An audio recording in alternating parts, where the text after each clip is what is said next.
En octubre de 2008, 6 personas entraron a un túnel olvidado bajo las calles de Guanajuato. Llevaban linternas, cuerdas y la certeza de que saldrían por el mismo lugar donde habían entrado.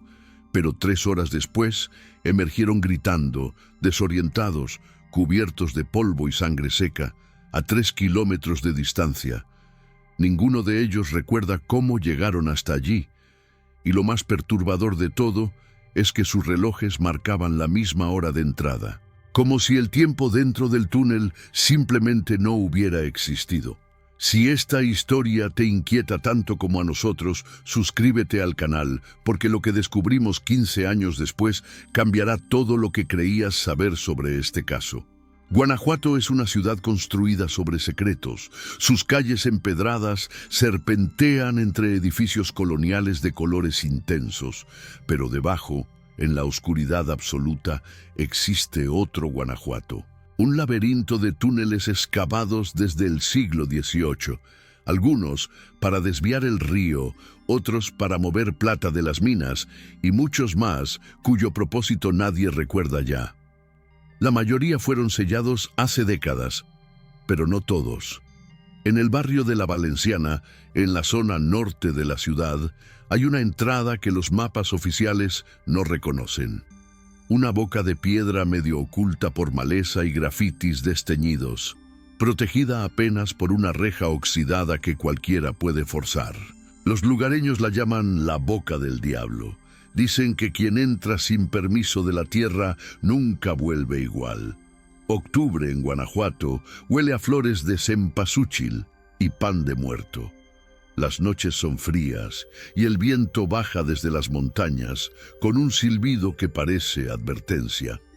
Esa tarde del 18 de octubre de 2008, el cielo estaba despejado, pero el aire tenía una densidad extraña, como si la ciudad entera estuviera conteniendo la respiración. 6 personas se reunieron frente a la Boca del Diablo. Rodrigo Salazar, ingeniero civil de 32 años, obsesionado con la arquitectura subterránea de Guanajuato. Fernanda Ruiz, historiadora de 29 años especializada en urbanismo colonial. Alberto Beto Mendoza, fotógrafo de 35 años en busca de imágenes para un proyecto sobre espacios olvidados. Clara Domínguez, psicóloga de 28 años y novia de Rodrigo. Luis Hernández, geólogo de 41 años, amigo de Minerison, la infancia de Beto. Y Valeria Ochoa, estudiante de antropología de 26 años, la más joven del grupo y también la más escéptica de todas las leyendas que rodeaban ese lugar. Rodrigo había planeado la expedición durante meses. Consiguió mapas antiguos de la red de túneles, algunos del archivo municipal, otros comprados a coleccionistas privados que preferían no hacer preguntas. Según sus cálculos, ese túnel específico conectaba La Valenciana con el centro histórico, pasando por debajo del Jardín de la Unión. Sería una travesía de aproximadamente 2 kilómetros en línea recta, aunque con los desvíos y desniveles probablemente caminarían el doble. Todos llevaban equipamiento básico: linternas frontales, cuerdas de escalada, cascos, botellas de agua, barras energéticas y teléfonos móviles completamente cargados, aunque sabían que la señal se perdería en cuanto descendieran. Rodrigo también llevaba una brújula, un altímetro y un GPS portátil que había costado una fortuna, pero que prometía funcionar incluso bajo tierra mediante triangulación satelital avanzada. La entrada al túnel era más angosta de lo que parecía desde fuera. Había que agacharse para cruzar el umbral de piedra, y el aire que salía de allí dentro olía a humedad antigua, a tierra mojada y a algo más que ninguno pudo identificar. Un olor dulzón, casi orgánico, como de flores marchitas hace mucho tiempo. Fernanda fue la primera en comentarlo. Valeria se rió nerviosamente y dijo que probablemente era moho. Pero Clara, que tenía un olfato particularmente sensible, frunció el ceño y murmuró algo sobre feromonas de advertencia animal. Luis, el geólogo, inspeccionó las paredes de la entrada con su linterna y notó algo extraño. Las marcas de excavación no seguían el patrón típico de herramientas del siglo XVIII. Eran demasiado uniformes, demasiado precisas, como si algo más reciente o algo que no era humano hubiera modificado la entrada original. Entraron a las 4:15 de la tarde. Rodrigo tomó nota de la hora exacta en su libreta impermeable. Todos sincronizaron sus relojes. Fernanda hizo una broma sobre que si no salían antes de las 8, alguien debería llamar a la policía. Nadie se rió. Beto tomó la última fotografía del grupo a la luz del día, los 6 de pie frente a la oscuridad, sonriendo con esa mezcla de excitación y nerviosismo que precede a toda aventura. Esa fotografía se volvería viral años después. Los periódicos la usarían con titulares sensacionalistas. Las familias la mirarían buscando señales, presagios, cualquier detalle que explicara lo inexplicable. Los primeros 100 metros fueron fáciles. El túnel descendía en pendiente suave, las paredes eran de piedra tallada con cierta precisión, y el piso, aunque irregular, estaba libre de escombros mayores.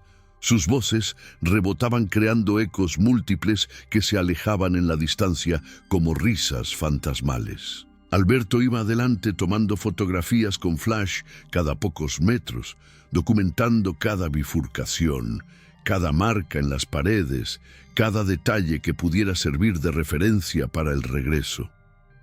Rodrigo iba detrás de él consultando el mapa cada tanto, trazando su ruta con un marcador rojo sobre el plástico transparente que protegía el papel antiguo.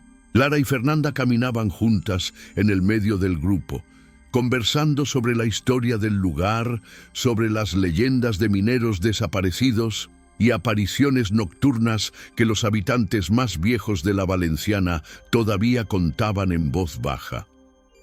Luis y Valeria cerraban la marcha, él explicándole las formaciones geológicas visibles en los estratos de roca, ella escuchando a medias mientras grababa notas de voz en su teléfono para su tesis de grado. Pero algo comenzó a cambiar alrededor del minuto 45. El aire se volvió más denso, más difícil de respirar, como si el oxígeno estuviera siendo reemplazado por algo más pesado. Las linternas, que habían funcionado perfectamente hasta ese momento, empezaron a parpadear de forma errática.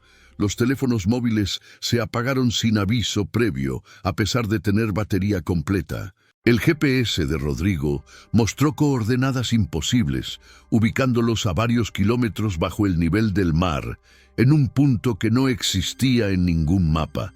La brújula comenzó a girar enloquecida, sin encontrar el norte magnético, y entonces escucharon el sonido. Un zumbido grave, constante, que no venía de ninguna dirección específica, sino que parecía emanar de las propias piedras. Como si el túnel entero estuviera vibrando en una frecuencia inaudible para el oído humano, pero que se sentía en los huesos, en los dientes, en el centro del pecho. Rodrigo decidió que debían regresar. Pero cuando dieron media vuelta, el túnel ya no era el mismo. Las marcas que Alberto había estado fotografiando ya no estaban ahí. Las bifurcaciones que habían dejado atrás parecían multiplicadas, convertidas en un laberinto que no recordaban haber atravesado. La pendiente que habían descendido ahora ascendía en ángulos imposibles, y lo peor de todo era el silencio absoluto que siguió al zumbido. Un silencio tan denso que dolía en los tímpanos, como si el mundo entero hubiera dejado de existir más allá de esos muros de piedra. Gritaron, llamaron, intentaron usar las cuerdas para orientarse, pero cada paso que daban los alejaba más de cualquier punto de referencia conocido. No hay registro exacto de cuánto tiempo estuvieron perdidos en la oscuridad. Rodrigo juraba que fueron 3 horas como máximo. Clara insistía en que habían sido apenas 40 minutos. Beto no tenía idea. Había perdido toda noción del tiempo después de que su linterna se apagara definitivamente. Lo único cierto es que cuando emergieron, el mundo había cambiado, o ellos habían cambiado su ubicación en él, de una forma que ninguna ley física podía explicar. Salieron por una alcantarilla en la Avenida Juárez, a 3 kilómetros exactos de la Boca del Diablo, en el extremo opuesto de la ciudad. Testigos afirman que la tapa de la alcantarilla se abrió desde abajo con tanta fuerza que voló varios metros por el aire. Luego vieron surgir 6 figuras tambaleantes, gritando incoherencias, cubiertas de un polvo rojizo que ningún análisis posterior pudo identificar con certeza. Un taxista llamó a la policía. Una vendedora ambulante les ofreció agua que ninguno pudo beber porque sus manos temblaban demasiado. Un estudiante de medicina que pasaba por ahí intentó revisarlos, pero todos lo rechazaron con violencia, como si el simple contacto humano les causara dolor físico. La policía llegó en menos de 10 minutos, los paramédicos en 15. Cuando los subieron a las ambulancias, todos tenían las pupilas dilatadas al máximo, a pesar de estar bajo la luz directa del atardecer. Sus signos vitales eran normales, pero sus ondas cerebrales, según el informe médico que se filtró semanas después, mostraban patrones de sueño REM profundo, como si sus cerebros creyeran que todavía estaban soñando o que nunca habían despertado realmente. En el Hospital General de Guanajuato los mantuvieron en observación durante 72 horas. Las primeras 24, ninguno habló. Permanecieron sentados en sus camas mirando las paredes blancas con expresión ausente, respondiendo a las preguntas médicas solo con movimientos de cabeza. Rechazaban la comida, pero bebían agua compulsivamente, litros y litros, como si hubieran estado días sin hidratación. Los análisis de sangre no mostraron nada anormal. No había drogas en su sistema, no había trauma físico visible más allá de rasguños superficiales y moretones consistentes con una caída o tropiezo en terreno irregular. Pero había algo en sus ojos, algo que las enfermeras comentaban en voz baja durante los cambios de turno.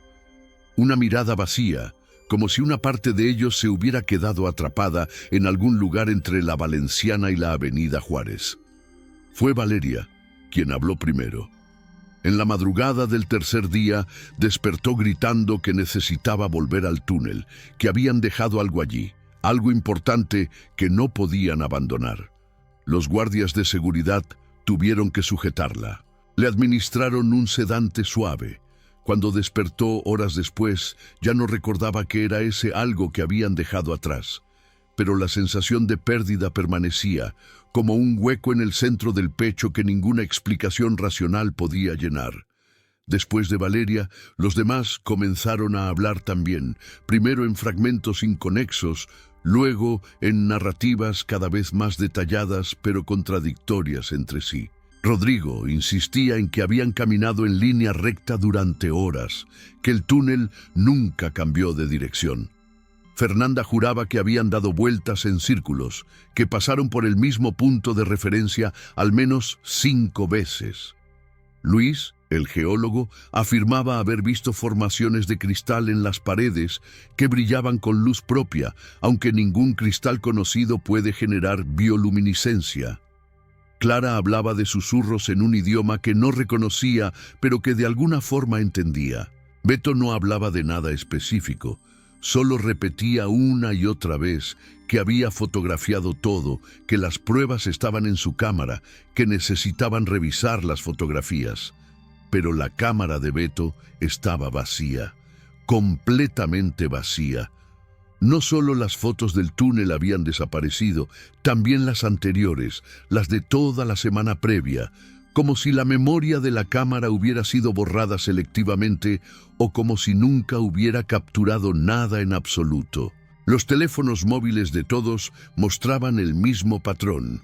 Las últimas entradas, mensajes, fotografías, todo anterior a las 4:15 de la tarde del 18 de octubre simplemente no existía.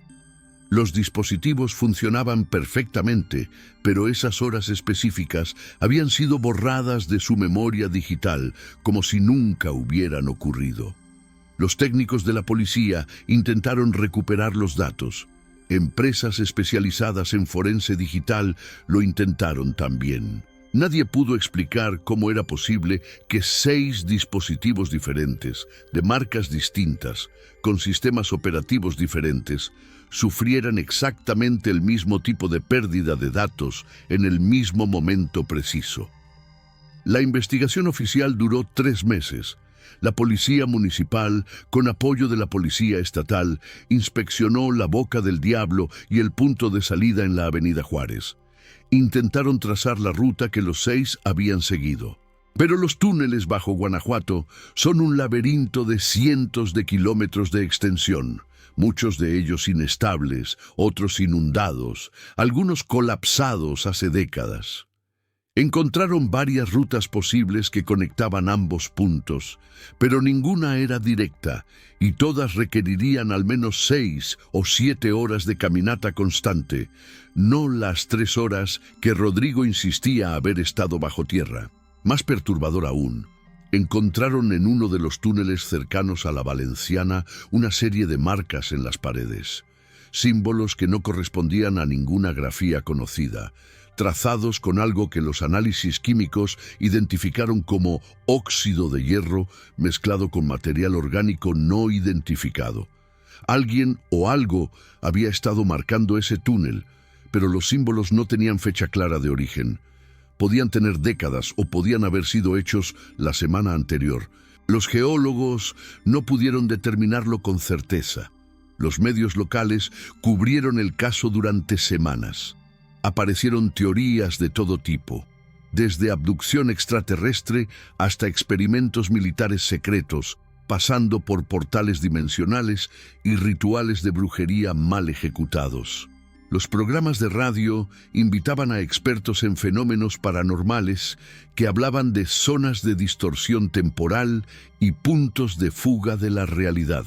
Los científicos invitados a los debates matutinos intentaban ofrecer explicaciones racionales. Desorientación causada por falta de oxígeno, alucinación colectiva inducida por gases tóxicos en el túnel, histeria de masas combinada con amnesia disociativa. Pero ninguna explicación convencía del todo porque ninguna podía abarcar todos los detalles imposibles del caso. La pérdida simultánea de datos en 6 dispositivos. Las coordenadas imposibles del GPS. El polvo rojizo que cubría sus ropas y que no correspondía a ninguna composición mineral de la región. Y sobre todo, el hecho innegable de que 6 personas adultas, racionales, sin historial de enfermedad mental, todas ellas profesionales educadas, insistían en que algo dentro de ese túnel había alterado fundamentalmente las leyes del espacio y el tiempo. 4 meses después del incidente, Rodrigo y Clara se separaron. Él desarrolló claustrofobia severa y tuvo que abandonar su carrera como ingeniero civil. No podía estar en espacios cerrados sin experimentar ataques de pánico que lo dejaban paralizado durante horas. Fernanda dejó la universidad y se mudó a Monterrey, cortando todo contacto con el grupo. Alberto vendió su equipo fotográfico y comenzó a trabajar en ventas de seguros, jurando que nunca volvería a tomar una fotografía en su vida. Luis, el geólogo, fue el único que intentó mantener una apariencia de normalidad, pero sus colegas notaron que había desarrollado un tic nervioso. Revisaba su reloj cada pocos minutos, como si necesitara confirmar constantemente que el tiempo seguía avanzando de forma lineal. Clara buscó ayuda psiquiátrica y fue diagnosticada con trastorno de estrés postraumático complejo. Y Valeria, la más joven, la más escéptica de todos, fue quien más cambió.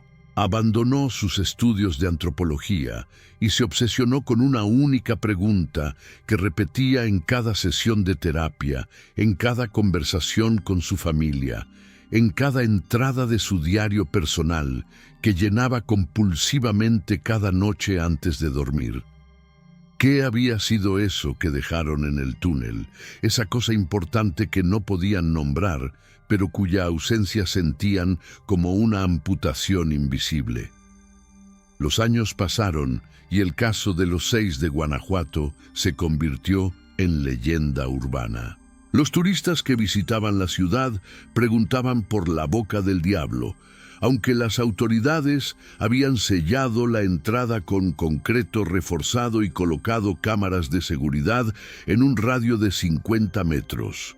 Los guías turísticos incluían la historia en sus recorridos nocturnos, añadiendo detalles cada vez más fantásticos que poco tenían que ver con los hechos documentados.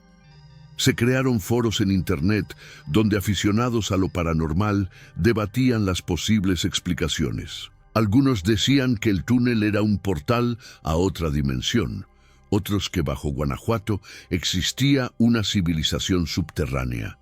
Hubo quien afirmó que los 6 habían sido reclutados por una organización secreta y que todo el incidente había sido un montaje elaborado.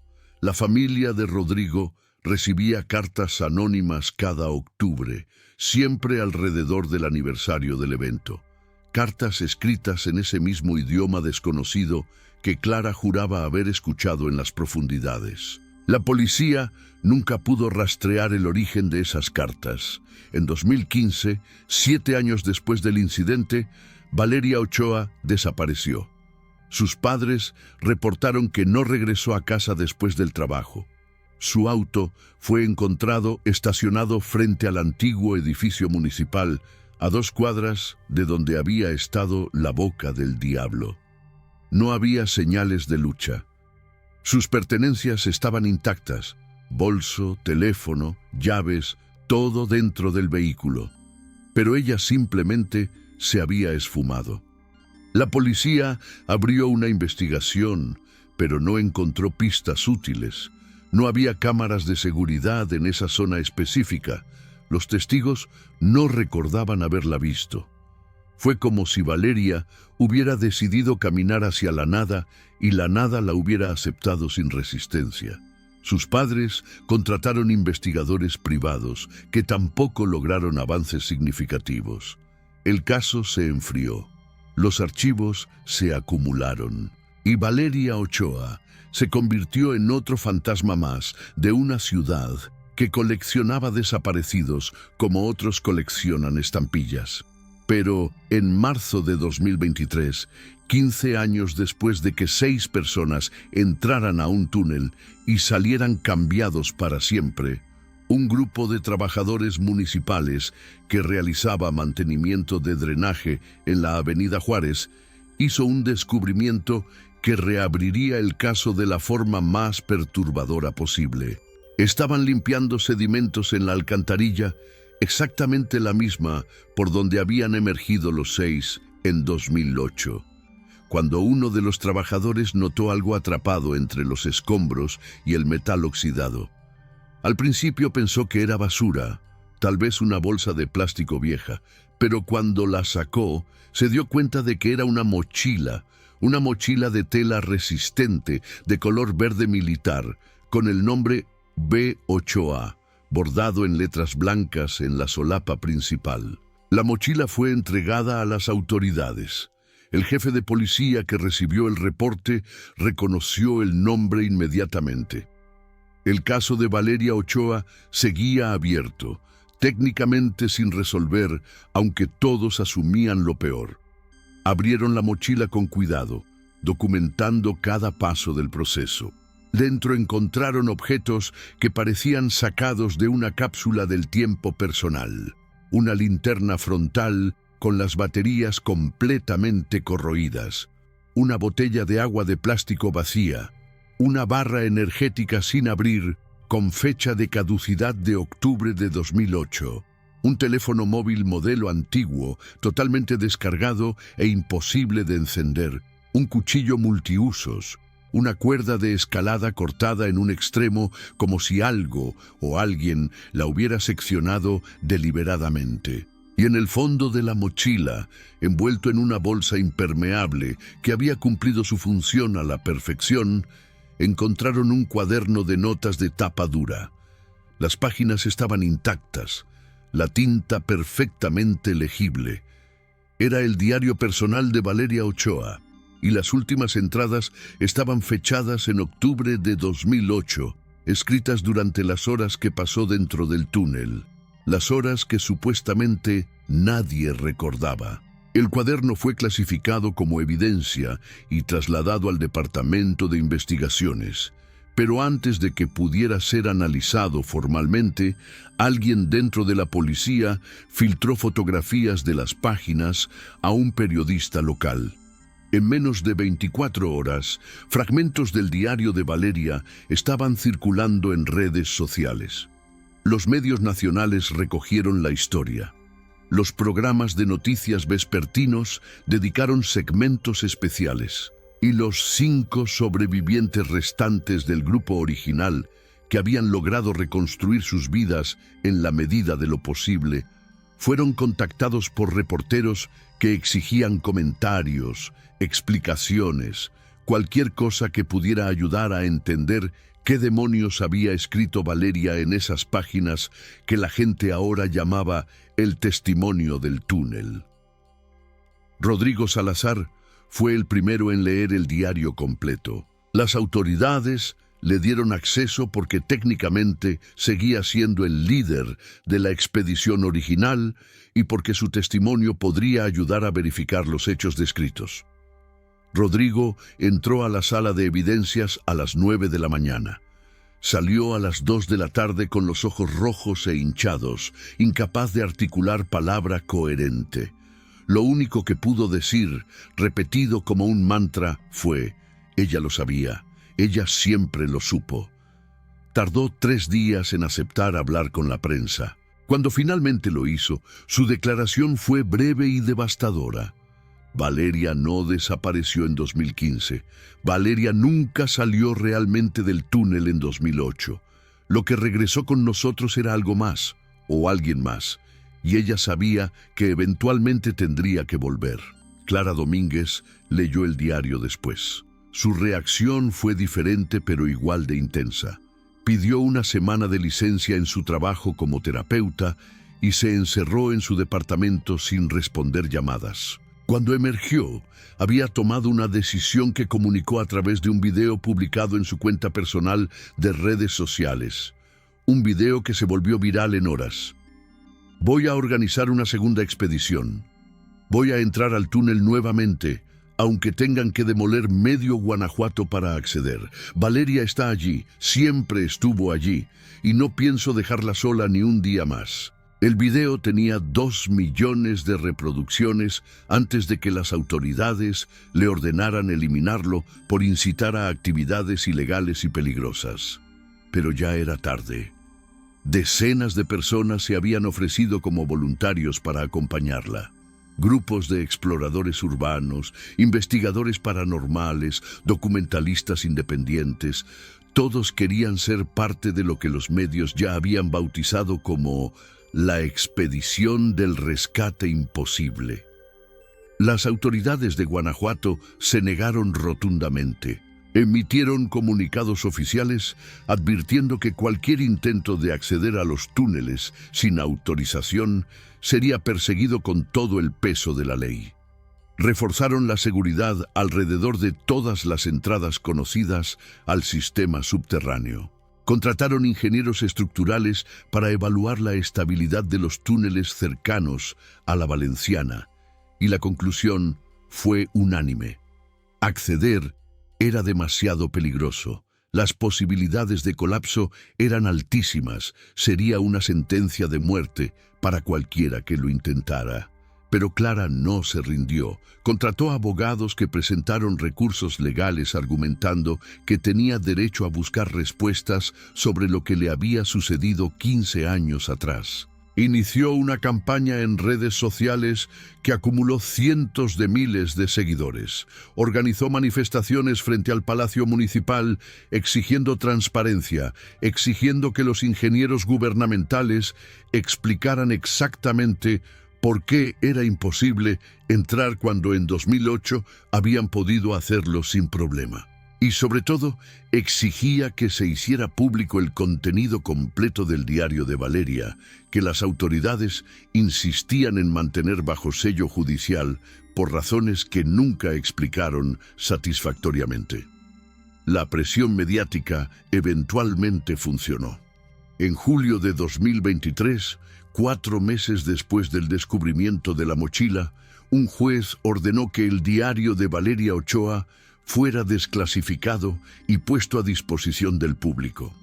Las autoridades apelaron la decisión, pero perdieron. El 15 de agosto de 2023, el Ayuntamiento de Guanajuato publicó en su sitio web oficial una versión escaneada del cuaderno completo, 73 páginas escritas con letra pequeña y apretada, algunas secciones perfectamente legibles, otras casi ilegibles por el temblor de la mano que las escribió, y otras más que parecían haber sido escritas en completa oscuridad porque las líneas se montaban unas sobre otras, creando patrones caóticos de tinta negra.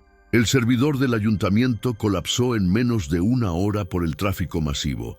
Medios internacionales recogieron la historia. Se crearon grupos de traducción voluntaria para llevar el testimonio a otros idiomas. Y durante semanas, millones de personas alrededor del mundo leyeron las palabras que Valeria Ochoa había escrito en las profundidades de un túnel en México, palabras que cambiarían para siempre la forma en que entendemos el espacio, el tiempo y la fragilidad de la realidad que creemos habitar. La primera entrada del diario estaba fechada a las 4:30 de la tarde. Apenas 15 minutos después de haber entrado al túnel. La letra era clara y la descripción precisa. El aire huele raro, dulce pero podrido. Rodrigo dice que es normal en túneles antiguos. Beto no para de tomar fotos. Clara y Fernanda hablan de fantasmas pero se ríen. Luis explica algo sobre estratos geológicos que no entiendo.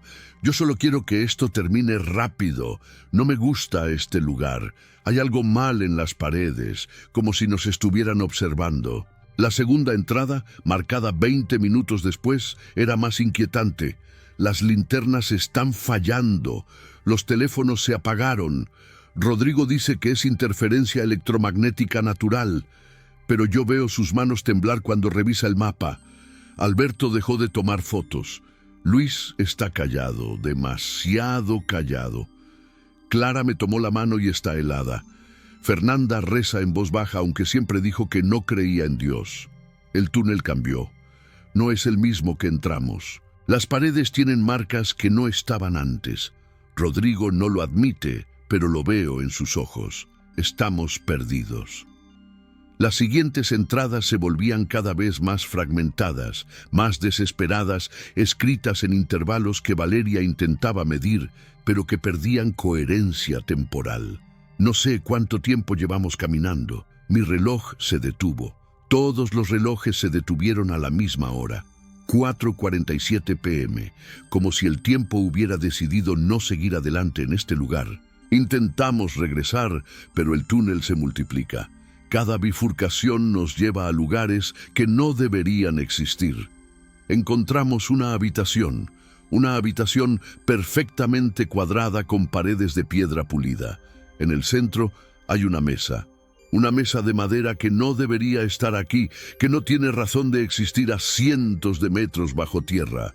Sobre la mesa hay 6 vasos con agua clara, limpia, imposible. Nadie se atreve a tocarlos. Pero todos sabemos que eventualmente lo haremos porque la sed es más fuerte que el miedo.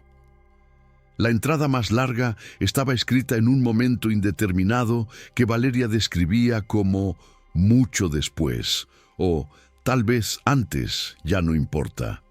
Bebimos el agua, no tuvimos opción, y cuando lo hicimos, algo cambió en todos nosotros. No fue inmediato, no fue dramático, fue sutil, como despertar de un sueño y darte cuenta de que el sueño era la realidad y la realidad es el sueño.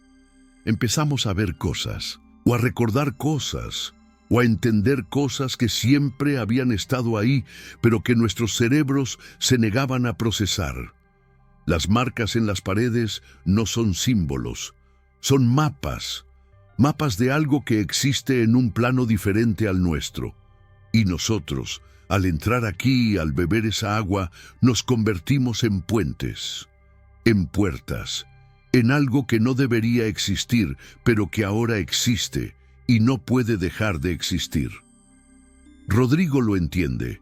Lo veo en cómo mira sus manos como si fueran de otra persona. Clara llora, pero las lágrimas son rojizas, del mismo color que el polvo que cubre todo aquí.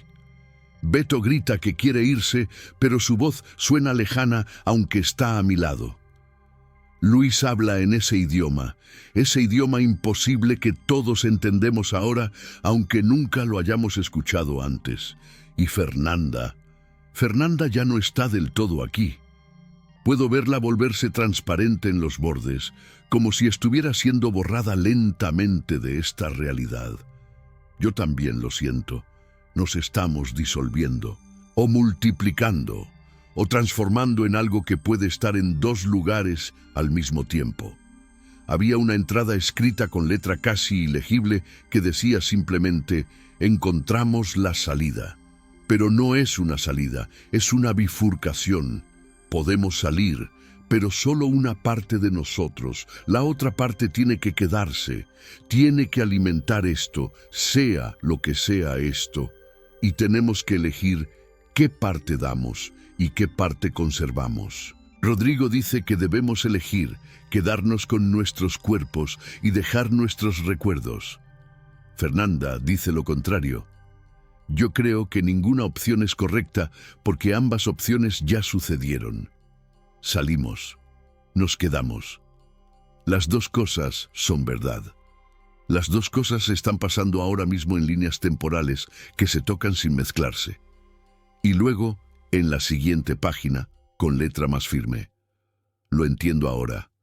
Entiendo por qué el túnel existe. Entiendo qué alimenta. Y entiendo por qué solo salimos 5. Porque uno de nosotros tiene que quedarse completamente, no una parte, todo, para que los otros puedan irse. Y yo me ofrecí, fui yo. Soy yo, seré yo. El tiempo aquí no funciona como línea, sino como círculo. Y en algún punto del círculo, yo ya estoy afuera viviendo mi vida y en otro punto estoy aquí escribiendo esto. Y ambas Valerias existen simultáneamente hasta que llegue el momento en que la de afuera tenga que regresar para cerrar el círculo. 2015. Será en 2015. 7 años desde ahora que son también 7 años hacia atrás. Vendré caminando hacia la boca del diablo, aunque esté sellada porque para mí nunca se selló. Y entraré. Y llegaré hasta aquí, y me encontraré a mí misma, y una de las dos podrá irse mientras la otra se queda para siempre.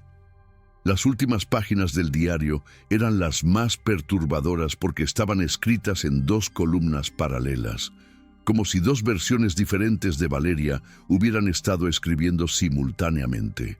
La columna de la izquierda describía la salida del túnel, la llegada a la superficie, los gritos, la confusión, el hospital, la terapia, la vida después.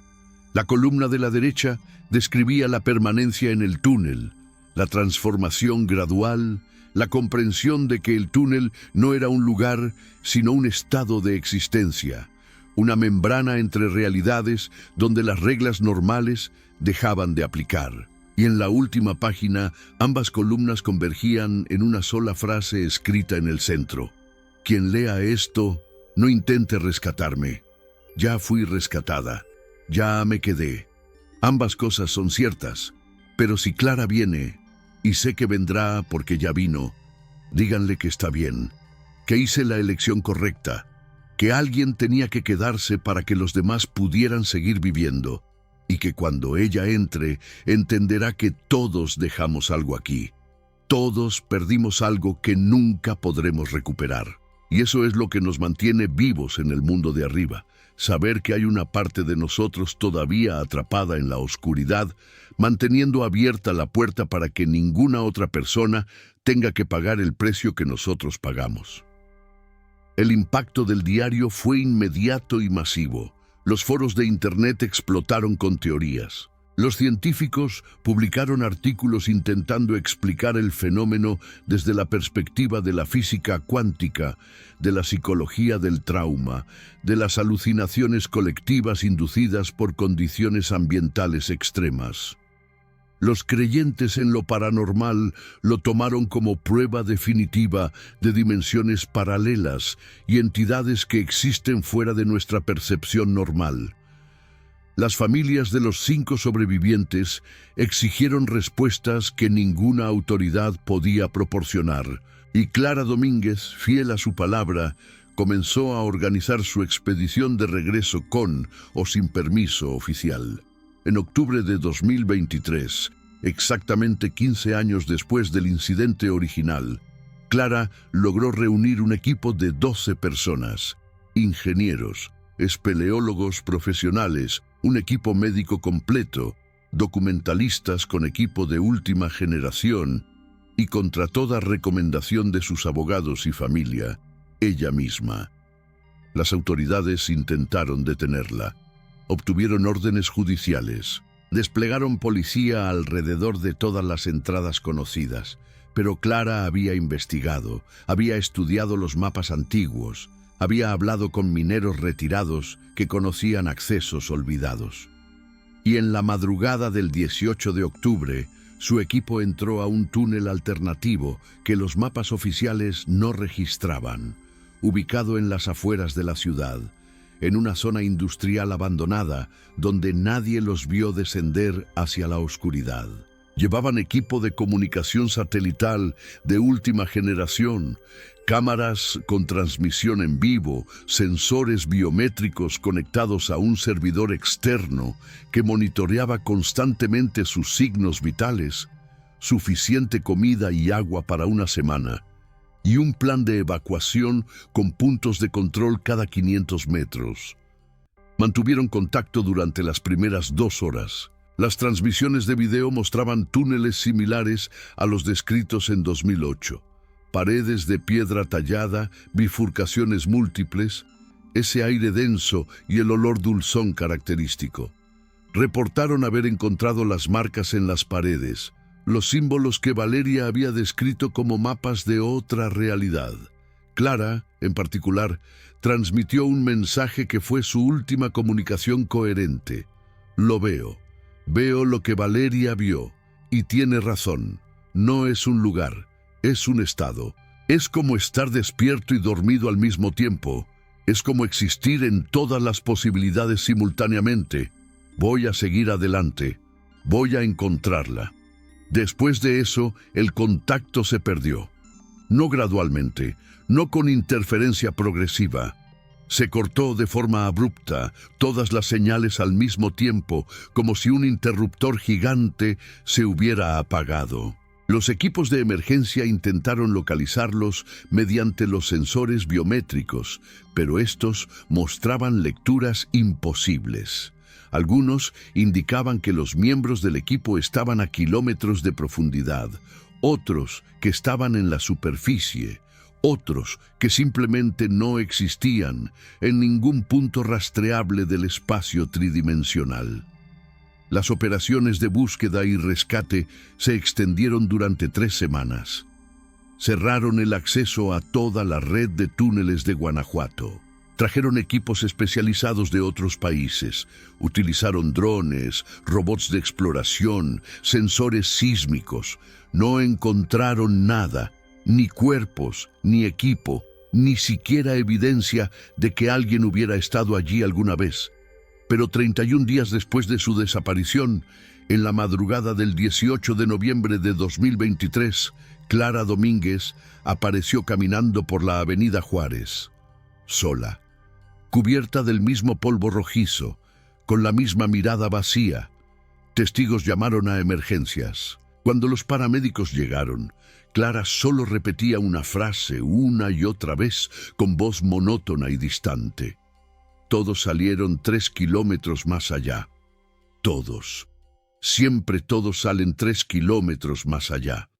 Porque ese es el precio. 3 kilómetros de distancia a cambio de recordar quiénes éramos antes de entrar. Fue hospitalizada inmediatamente. Los médicos confirmaron que físicamente estaba bien, sin trauma, sin signos de desnutrición o deshidratación, a pesar de haber estado desaparecida un mes entero. Pero mentalmente había algo diferente, algo que los psiquiatras no podían diagnosticar con precisión. No era locura, no era trauma disociativo. Era como si Clara hubiera traído consigo un fragmento de ese otro lugar, ese estado de existencia que Valeria había descrito, y ese fragmento la mantenía anclada simultáneamente en 2 realidades. Los otros 11 miembros de su equipo nunca aparecieron. Las búsquedas continuaron esporádicamente durante meses, pero eventualmente fueron abandonadas. Las familias organizaron funerales sin cuerpos. Los medios perdieron interés gradualmente. Y el caso de los túneles de Guanajuato se convirtió en uno más de esos misterios que México colecciona, que se cuentan en voz baja, que nadie puede explicar completamente, pero que todos recuerdan con ese escalofrío particular que solo produce lo verdaderamente inexplicable. Clara Domínguez vive ahora en un departamento pequeño en Ciudad de México.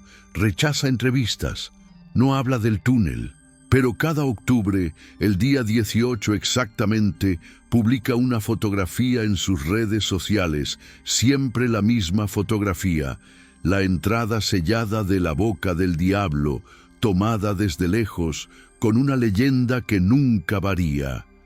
Siguen ahí, todos siguen ahí, y yo también. Entonces, ¿qué pasó realmente en ese túnel en 2008? ¿Qué es ese lugar que puede hacer que 6 personas entren por un punto y salgan por otro sin atravesar el espacio entre ambos? ¿Qué bebieron en esa habitación imposible? ¿Y qué parte de ellos se quedó atrapada para siempre en la oscuridad? Las autoridades dicen que fue desorientación, trauma, una combinación de factores ambientales que creó una experiencia compartida, pero no sobrenatural. Los científicos ofrecen explicaciones sobre distorsión temporal percibida y memoria falsa colectiva. Pero ninguno puede explicar el diario de Valeria. Ninguno puede explicar cómo predijo su propia desaparición 7 años antes de que ocurriera. Ninguno puede explicar el polvo rojizo que no existe en ninguna tabla periódica conocida. Y ninguno puede explicar por qué, hasta el día de hoy, cada 18 de octubre, exactamente a las 4:47 de la tarde, los sismógrafos de Guanajuato registran una vibración subterránea que no corresponde a actividad tectónica natural, una vibración que los geólogos locales han aprendido a ignorar, porque admitir lo que realmente es sería admitir que hay lugares en este mundo donde la realidad funciona con reglas diferentes, donde el tiempo no es línea sino círculo, y donde algunas puertas, una vez abiertas, nunca pueden cerrarse completamente. Si esta historia te ha dejado sin aliento, si sientes que necesitas respuestas tanto como nosotros, suscríbete al canal Ecos del Silencio, porque este caso no está cerrado. Clara sigue viva, y ella sabe algo que no nos ha contado todavía, algo que tal vez, solo tal vez, revele en el momento correcto. Mantente atento, activa las notificaciones, porque cuando Clara finalmente hable, cuando finalmente nos cuente qué vio realmente en ese mes que estuvo desaparecida, tú querrás ser el primero en saberlo. Queremos escuchar tu opinión.